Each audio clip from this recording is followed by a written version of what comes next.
12:2, que foi o livro e o versículo, né, que a gente iniciou hoje. Amém?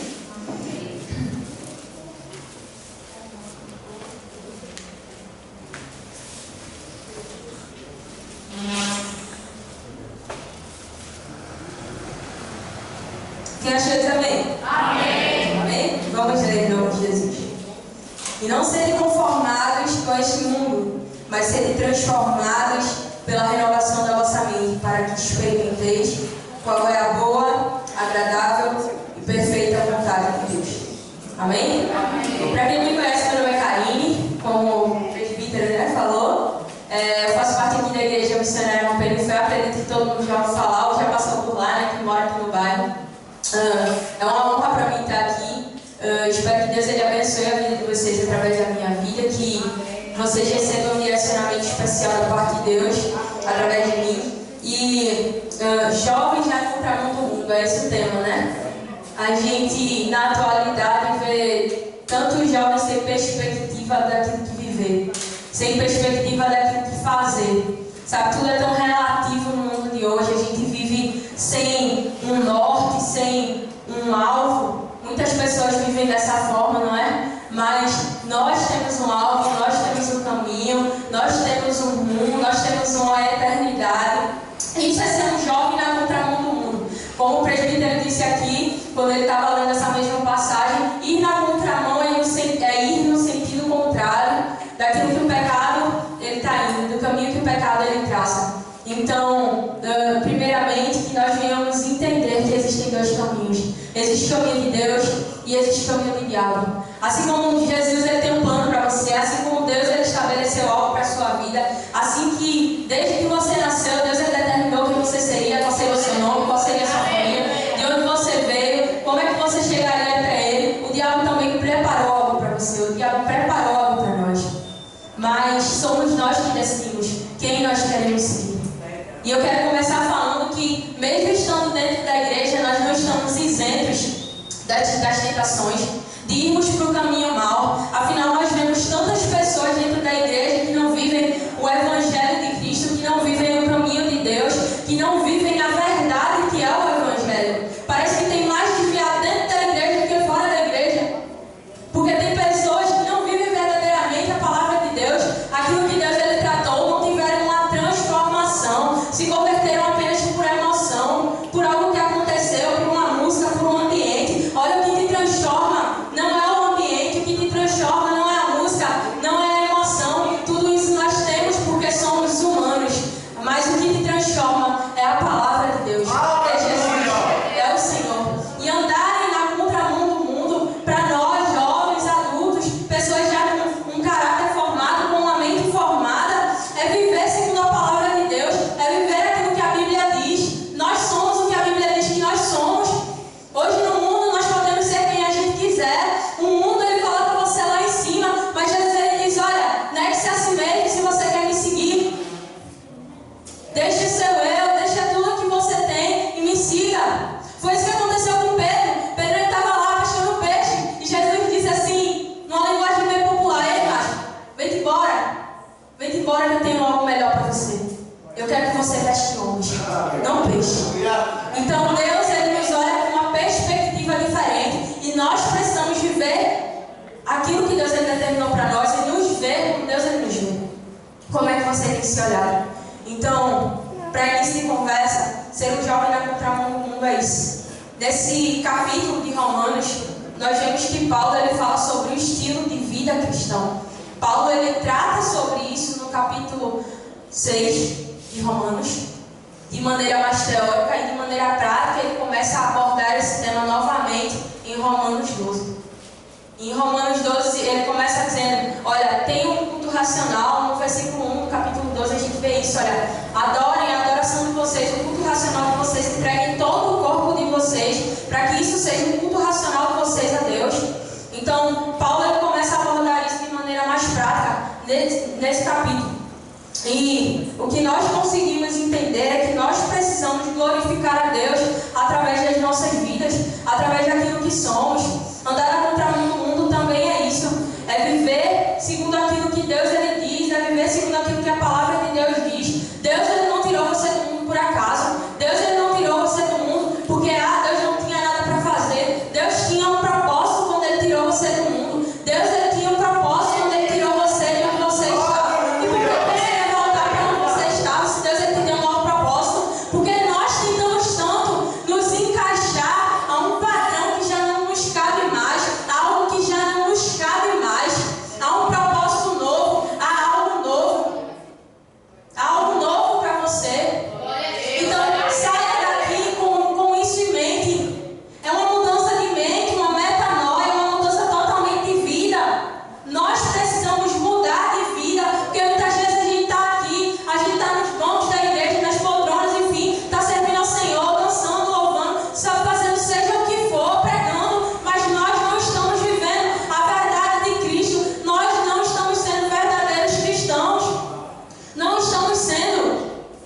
E nós estamos indo no mesmo encontro que o mundo, nós estamos indo no mesmo caminho que o mundo.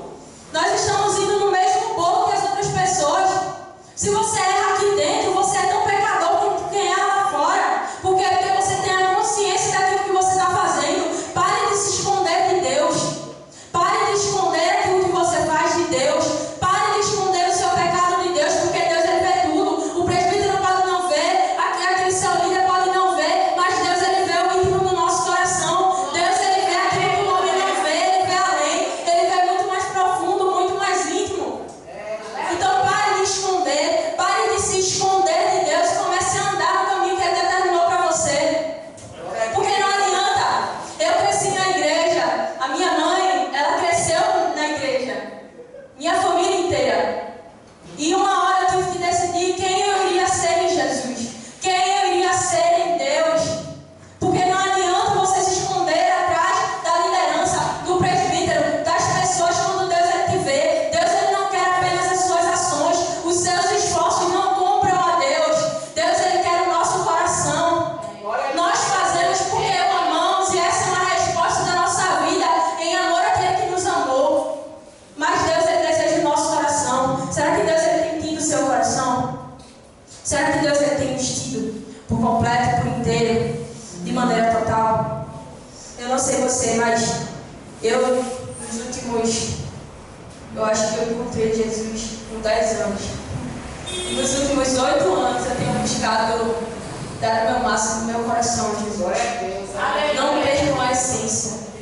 Não percam a essência. Não percam, sabe, o que há de especial, o Espírito, a unção. Não adianta, a gente estuda tanto, a gente faz tanta coisa para Deus e às vezes a gente esquece do porquê que a gente está aqui. Você está aqui pelo Espírito Santo, pelo caminho que Ele traçou para você. Amém? E a primeira coisa que eu queria que você entendesse, e quando começamos a andar em contramão ao mundo, é que você é quem você mais ama. Abra a sua Bíblia comigo em 1 Samuel, capítulo 2.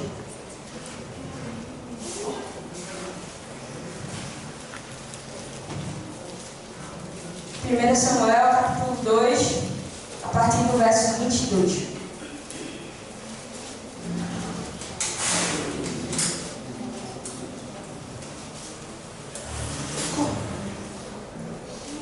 Amém? Vamos ler? Ora, ele era um homem muito velho e ouvia tudo o que seus filhos faziam a todo Israel. E como eles se deitavam com as mulheres que se reuniam à porta do tabernáculo da congregação. E ele lhes disse: por que vós fazeis tais coisas? Pois ouço de todo este povo sobre o vosso mau proceder. Não, meus filhos, pois não ouço nenhum bom relato. Vós fazeis com que o povo do Senhor transgrida. Se um homem pecar contra outro, o juízo julgará. Mas se um homem pecar contra o Senhor, quem intercederá por ele?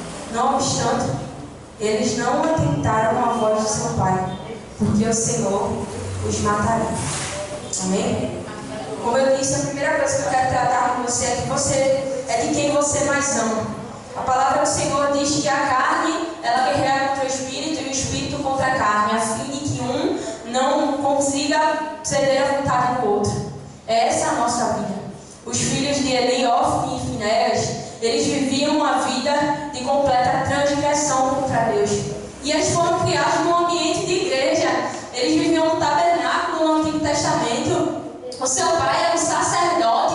Eles viviam no centro ali de tudo aquilo que era a religião de Deus naquela época. Mas mesmo assim o seu coração estava corrompido. Por quê? Porque eles amavam mais a si, mais ao pecado, mais ao caminho do pecado do que a Deus. Você ama quem? Quem você tem amado mais? A Deus ou ao pecado? Nós precisamos amar a Deus de todo o nosso coração, de toda a nossa alma, de todo o nosso entendimento. Porque Deus ele é aquele que nos transforma, Deus ele é aquele que cuida de nós. E ainda que Ele não fizesse, Ele é digno. Não é só sobre Deus ele te amar, é sobre você responder a esse amor, a amá-lo. O que você tem feito para Deus? Talvez a gente chegue aqui na casa de Deus, a gente viva. Sabe, eu estou falando para gente crente aqui. Tem alguém aqui que não é cristão ainda? Ninguém, né? Amém. Então eu estou falando para todos aqui, todos são cristãos. Todos nós, muitas vezes, fazemos com que os pecados entrem em nossa vida e amamos muito mais a Deus. Isso com uma mentira, com uma fofoca, pornografia, coisas que não agradam a Deus. Tem muita gente que fica aqui dentro, que fica na casa de Deus e está cometendo pecados e não se arrepende. Comece a se arrepender, comece a amar a Deus verdadeiramente, porque aquele grande dia está chegando, as coisas estão acontecendo. Nós vemos dia após dia as coisas acontecendo. Legalizaram o aborto. O que está acontecendo com o mundo? Então, queridos, nós precisamos urgentemente voltar ao primeiro amor e amar a Deus. Talvez você esteja como Ofni e Finéias, está na casa de Deus, está fazendo as coisas para Deus, mas está com a vida toda troncha, irmão. Vamos consertar a nossa vida com Deus, vamos consertar o altar, vamos voltar à essência da adoração. Senhor, nos perdoa pelo que fizemos da tua essência. Senhor, perdoa-nos pelo que fizemos da tua casa, que somos nós. Senhor, nos perdoe. Nós precisamos voltar a esse amor, a queimar, a amar, a desejar ao Senhor, a almejar a glória de Deus e aquilo que Ele tem para nós. Você precisa queimar por Jesus e não pelo pecado. A gente fica ansioso para pecar, para errar, mas para fazer a vontade de Deus a gente diz: Senhor, eu tenho vergonha. Eu não posso não falar não posso não cantar não. Eu era muito assim, sabe? No início da minha adolescência. Mas Jesus me transformou, querido, porque quando nós deixamos Ele entrar, Ele nos transforma. Ele faz uma reforma em nós. Ele começa algo, se nós deixarmos, Ele completa a boa obra. Nós precisamos permitir que Deus Ele tire certas coisas de dentro de nós, para que Ele comece também a colocar as coisas dele. Como é que você quer que o plano de Deus realize a sua vida? Que você faz campanha, você entrega, você ora e diz: Senhor, eu quero isso, eu quero aquilo. Senhor, eu quero viver meu chamado de pastor, de missionário, de obreiro, de presbítero, enfim, de levita. E você não entrega aquilo que está de errado a Deus. Comece a colocar no altar aquilo que está errado. Porque Deus Ele não divide aqueles que são seus com ninguém. Aqueles que amam o mundo, o amor do Pai não estão nele, não habita nele. Nós não podemos amar o mundo e ao Senhor ao mesmo tempo. Eu perdi o meu avô com 7 anos de idade. E se tem uma coisa que eu aprendi com meu avô até hoje, é que nós não podemos servir a Deus sem nós. Nós não podemos servir a Deus e ao mundo. Nós não podemos servir a nós e a Deus. Você tem que escolher. Deus Ele olha o seu coração hoje e Ele diz: é tempo de decisão, é tempo de escolha. Ou você me escolhe, ou você escolhe viver do jeito que você quer. Ou você me escolhe, ou você escolhe ser influenciado pelas suas amizades. Ou você escolhe aquilo que eu tenho para você. Ou você escolhe o mundo. Então não tem como viver uma dualidade, não temos como viver em dois caminhos. Aqueles homens, Ofni e Finéias, os filhos do sacerdote, eles pensaram que podiam passar o resto da vida vivendo como queriam, vivendo como quisessem, mas chegou uma hora que Deus interviu, porque Deus Ele é o Deus que desce com justiça, e a justiça de Deus é amor. A justiça de Deus é amor, a ira de Deus é amor, o inferno é uma prova do amor de Deus para com aqueles que são salvos. Então, nós precisamos amar mais a Deus. Amar porque Ele nos amou. E continuar o amando, e continuar até o fim. Nós precisamos chegar até o fim. Não a metade. Não só no começo, não só até os 30, até os 18, até os 20. Não, nós precisamos continuar queimando. Nós precisamos continuar avançando. A igreja precisa avançar. E o que tem feito a igreja retroceder é porque ela perdeu o seu primeiro amor. Ela perdeu o principal. Não adianta tantas estruturas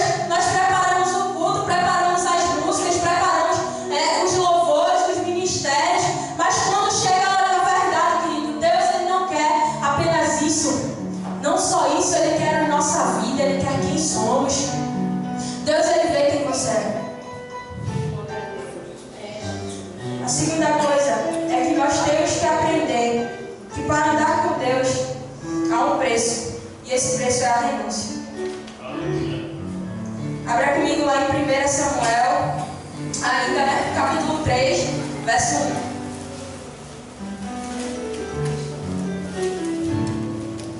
E o menino Samuel ministrava ao Senhor diante de Eli. E a palavra do Senhor era preciosa naqueles dias. Não havia nenhuma visão aberta. Amém? Samuel, ele foi uma pessoa que cresceu no mesmo ambiente de Ofni e Finéias. Para quem sabe, né? Todo mundo aqui conhece a história de Samuel. Foi um menino que foi muito desejado pela sua mãe, Ana. Sabe, ela chorou muito, ela buscou muito para tê-lo. E quando ela teve Deus, ela consagrou ela a Deus. E ele cresceu no mesmo ambiente de Ofni e Finéias. Ele cresceu nesse mesmo lugar. E a palavra do Senhor diz aqui, quando a gente acabou de ler, que aquele menino, ele já consagrava a sua vida a Deus, ele já buscava a Deus desde pequeno. Ele tinha tudo para seguir o exemplo de mais pessoas que estavam ali ao redor dele, os filhos do próprio sacerdote, mas ele decidiu fazer diferente. Por quê? Porque o evangelho é renúncia. Nós precisamos aprender a renunciar àquilo que somos. Muitas vezes Deus ele vai pedir aquilo que você mais quer de volta. Muitas vezes Deus ele vai pedir a sua juventude. Sabe, a gente poderia estar pulando no carnaval, a gente poderia estar fazendo qualquer outra coisa hoje à noite, nessa quinta-feira, mas a gente escolheu estar aqui. E se a gente escolheu estar aqui, é porque a gente tem fé. Então pare de voar na presença de Deus. Se você está aqui, você não veio lá porque seu amigo veio, porque fulano veio, porque esse fulano veio, porque eu tenho que tocar, porque eu tenho que cantar. Não, você veio aqui por um propósito. Você veio aqui por uma palavra. Você veio aqui por algo que foi determinado pelo Senhor para a sua vida. Então pare de viver como se você não vivesse debaixo das promessas de Deus, porque você vive. Então comece a se portar como tal. Comece a renunciar, comece a entregar aquilo que Deus ele tem te pedido. Se Deus ele tem te pedido as suas amizades, entregue aquelas amizades que você não está conseguindo influenciar, mas está sendo na verdade influenciado por elas de maneira má. Entregue. Eu fiz isso muito na minha adolescência. Isso não foi algo tão distante, não. Sabe? Na minha escola tinha muita gente que queria ficar comigo, muita amizade, muitas pessoas que queriam andar junto comigo. Já me ofereceram drogas, já saí depois da escola, uma época de São João, a galera foi beber. E aí? O que é que você faz quando essas coisas acontecem? E nós, como cristãos, precisamos dizer não. Dizer não às más amizades, dizer não àquilo que o mundo quer que entre em nós. Nós precisamos dizer não. E não porque, eu não posso. Não é assim. Eu não quero. Porque a gente vive dando essa desculpa. Eu não posso, como se tivesse algo nos segurando, mas a gente quisesse. Não, eu não quero. Não é porque apenas uma doutrina me prende, não porque a palavra me prende, mas porque eu ouvi a palavra e eu não quero isso. Eu não quero. Nós precisamos decidir. Então renuncie. Renuncie às séries impróprias, às coisas que você tem feito. Muitas vezes coisas mínimas na nossa vida começam a atingir o nosso relacionamento com Deus e a gente nem percebe a fofoca, a mentira. Você acha que a sua mentirinha não surte um efeito no reino espiritual? Surte. Você acha que a pornografia que você assiste de noite não surte um efeito no mundo espiritual? Surte. Os demônios, eles não estão a fim de pegar a gente lá fora, mas não, eles querem pegar quem está dentro. Quem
emoção aqui dentro. Pare de viver por aquilo que você pensa e pelo que você sente. Nós não vivemos por aquilo que sentimos. Nós vivemos por aquilo que sabemos. Pela fé. Glória a Deus. Pela fé. É a nossa fé. A fé ela sabe. A fé ela não sente. A fé ela só sabe. A fé vive o secreto de Deus. Daquilo que Deus ainda está em nós. Então renuncie. O que Deus tem pedido a você? O que Deus tem pedido de nós, como igreja brasileira? O que Deus tem pedido da gente? Que nós venhamos a renunciar às nossas até estruturas, daquilo que criamos para receber a presença, como Jesus ele diz. Não é assim que eu quero. Não é dessa forma que eu quero ser recebido. Renuncie. Renunciem àquilo que vocês são. Não se pode viver na casa de Deus. Não se pode ter uma vida com Deus estando de qualquer jeito, gente. É sério isso. Muita gente vai se surpreender quando chegar no céu. Porque muitos vivem em normalização de pecados aqui dentro. Dentro da igreja, digo isso. Não normalize o seu pecado. Deus ele ama muito você para perder você para Satanás e para o caminho do mundo. Então, o outro passo que nós temos que tomar é que nós devemos renunciar a isso. Amém? Amém. Um outro passo que nós devemos tomar para seguir rumo ao caminho de Jesus, na contramão do mundo, é que nós temos intimidade com Deus. Ainda no capítulo 3, versículo 9, a palavra do Senhor vai nos dizer assim: por isso, disse Eli a Samuel: vai, deita-te, e sucederá que, se ele te chamar, tu dirás: fala, Senhor, pois o teu servo ouve. Assim, Samuel foi e se deitou em seu lugar. E o Senhor veio e levantou-se e chamou como das outras vezes: Samuel, Samuel. Então Samuel respondeu: fala, pois o teu servo. Isso é tão lindo, gente. Quando nós começamos a renunciar aquilo que o diabo tem lançado sobre as nossas vidas, e nós buscamos aquilo que Deus ele tem para nós, nós passamos a ter uma intimidade com Deus. Nós não somos telespectadores da presença. Nós não somos telespectadores do agir de Deus na vida de outra pessoa. Nós não ficamos vendo de longe aquilo que Deus está fazendo. A gente começa a viver aquilo que Deus está fazendo. Então, busque intimidade com Deus. Depois da renúncia, busque a intimidade. Quando você renuncia, você dá lugar à presença. E essa presença, ela te traz uma intimidade com Deus. Ela te traz uma sensibilidade ao Espírito Santo. Deus não precisa usar ninguém para falar com você. Você já sabe. E se Ele usa, é só uma reafirmação. Deus, o Senhor já tinha falado comigo. Eu já sabia, Jesus. Eu já sabia disso. Isso é intimidade. E só quando nós renunciarmos, nós teremos. Samuel, ainda tão novo, viveu esse período de renúncia. Ele podia ter escolhido ser como os filhos de Eli, viver de qualquer jeito, da mesma forma. Mas ele escolheu ser diferente, ser separado. Ele escolheu tomar posse de todas as promessas de Deus, de todas as promessas de Deus. Ele escolheu tomar posse e caminhou pela fé, até chegar ao ápice de se tornar um dos maiores profetas do qual do Antigo Testamento. E uma das maiores experiências, isso é contado para as crianças pequenas. Tem até a música de Samuel, Samuel. Enfim, isso marcou a minha infância. E a gente cresce ouvindo isso, Samuel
Senhor, eu quero ir para outros povos. E Deus ele diz, se prepare.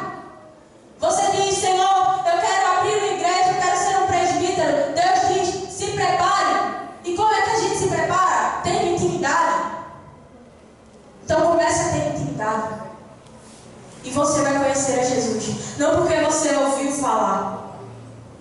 Não porque você ouviu fulano teve uma experiência maravilhosa com Deus.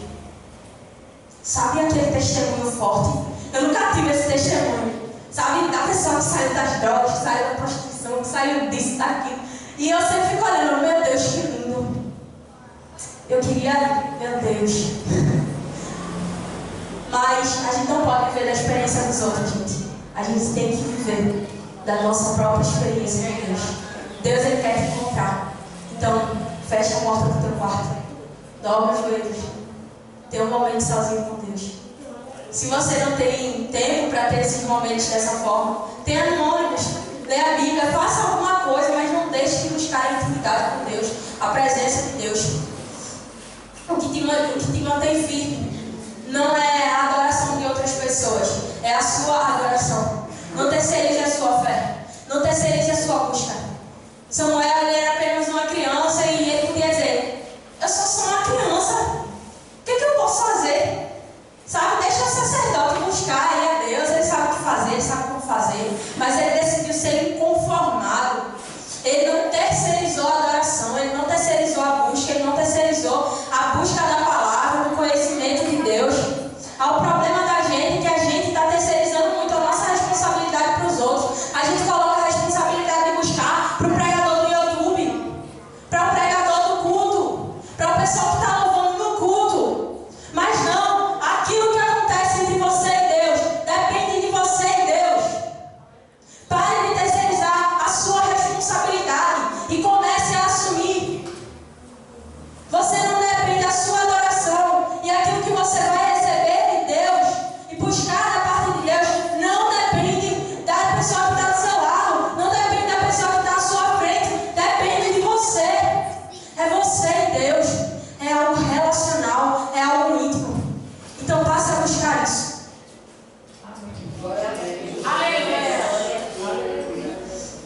O último ponto é que o nosso nome não seja conhecido. Que o nosso nome não seja conhecido.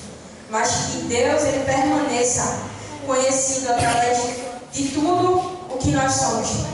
Lá em 1 Samuel 3, 19, a palavra do Senhor vai estar dizendo assim: e Samuel cresceu, e o Senhor estava com ele, e não permitiu que nenhuma das suas palavras caísse por terra. E todo o Israel, desde Dan até Berseba, soube que Samuel fora estabelecido para ser o profeta do Senhor. O nosso papel nesse mundo não é apenas amar a Jesus, ou renunciar, ou ter uma intimidade, mas que através de todo esse conjunto nós sejamos um exemplo à nossa geração. Que nós não sejamos uma geração inútil, sabe, uma geração daqueles que ficaram dentro das suas igrejas adorando, e as pessoas se perdendo no mundo lá fora e a gente sendo igual aos que estão no mundo. Sabe, eu cresci ouvindo da geração da minha mãe.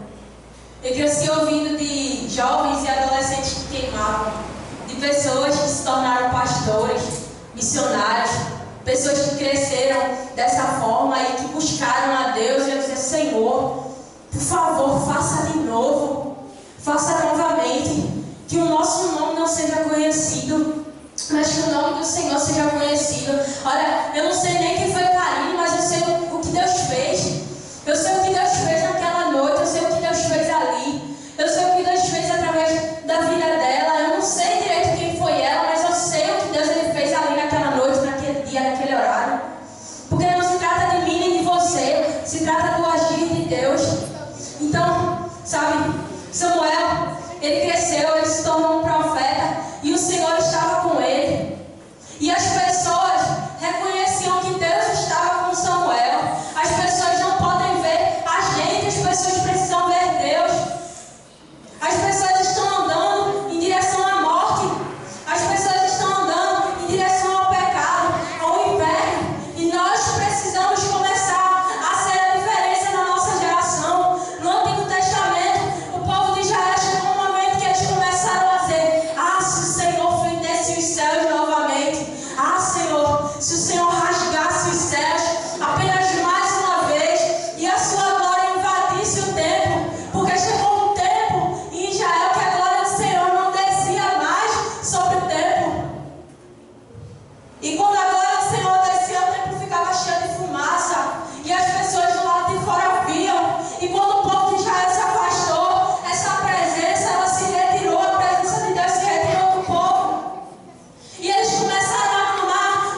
se nós não fizermos algo a respeito. Samuel, ele foi um dos primeiros numa linhagem de profeta. E ele fez o que era segundo a vontade de Deus. E muitos outros foram estabelecidos. Que nós venhamos a dizer não a esse mundo.